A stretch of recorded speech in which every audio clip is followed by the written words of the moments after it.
Real Talk 101, episode 194, and this is for May 27th and May 28th. So, this is an advanced reading for tomorrow and the following day. So, kung kailan nyo ito napapanood, then that is your message. And please, follow, like, and share all my videos right here at saka yung ibang social media platforms ko.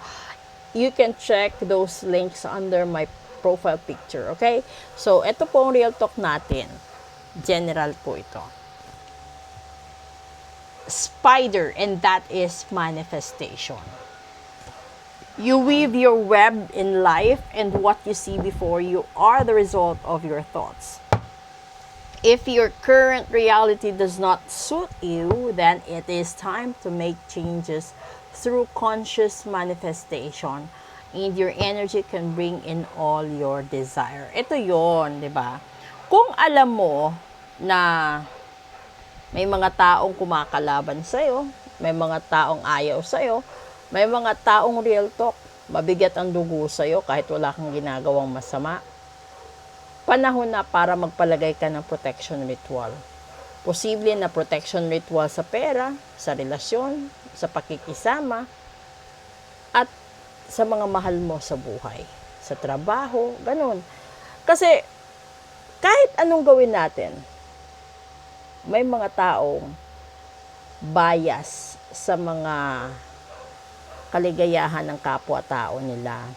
Meron ding mga tao na busilak pa naman ng puso, pero demonyo kapag nag-isip, kapag nagalit, kapag napuno na, 'di ba? Walang, siguro, real talk sa mga clients ko, darating talaga sila sa punto na punong-puno na ng galit, hinanakit, tampo, dahil sa dinanas nila sa sitwasyon ng inyong pagsasama, sa sitwasyon ng inyong pakikitungo, at minsan kasi nakakasakit din, no? Na ikaw na nga itong tumulong. Real talk, ikaw pa yung nagiging masama sa mata ng iba.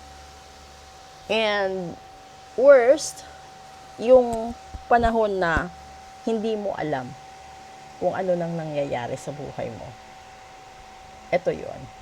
So, sa gustong magpa-reading, message na po kayo. Sa gustong magpa-ritual, no, message na din po kayo. At sa gustong magpatanggal ng barang, kulam, sumpa at gayuma, message lang din po kayo. Kasi most of the time, kapag ako gumawa, is customized po. Hindi siya general. Kasi, hindi ho lahat ng ritual ay mag-work on sa inyo.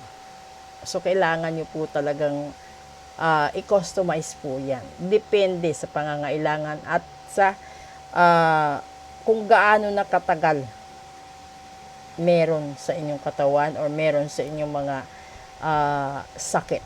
Okay? So, maraming salamat po. Again, ito yung Real Talk 101, episode 194. Magandang gabi po sa inyong lahat.